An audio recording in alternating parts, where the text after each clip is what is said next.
Francis Benfatto is a Moroccan-born pro bodybuilder who now resides in South Africa.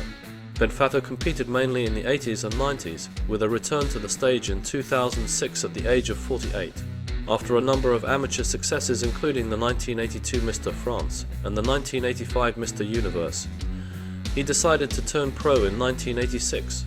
At his peak he weighed between 200 and 215 pounds on stage at a height of 5'6". His arms measured 20 inches, his thighs 27 inches, his chest 51 inches, and his waist a small 29 inches.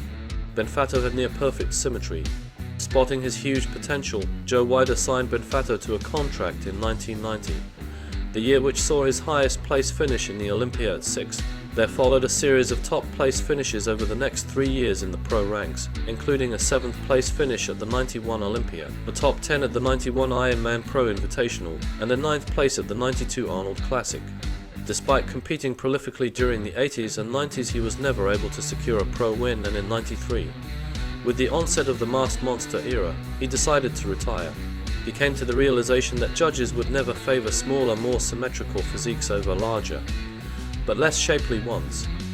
Despite retiring from the sport, he carried on giving exhibitions, and it was during the 2006 season, at the age of 48, that he decided that he would return to the stage one more time for the IFBB Grand Prix Australia. His game plan changed for this one-off return, and he decided to forego the ultra symmetry for increased size. His gamble paid off with a top 6 finish in a highly competitive show, beating competitors 20 years younger.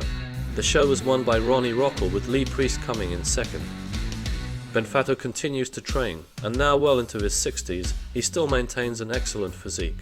Always a successful personal trainer, he's now branched into supplements with his own supplement line, Benfatto Nutrition. He was unfortunate in that just as he began to find his competitive stride, his type of physique fell out of favor in the sport, as the era of the masked monster was ushered in. He, along with Lee Labrada, Bob Paris and Sam Ebani, were the last of a breed of highly aesthetic physiques to compete successfully in open bodybuilding. As such, it could be said that he also represents the end of an era in the sport.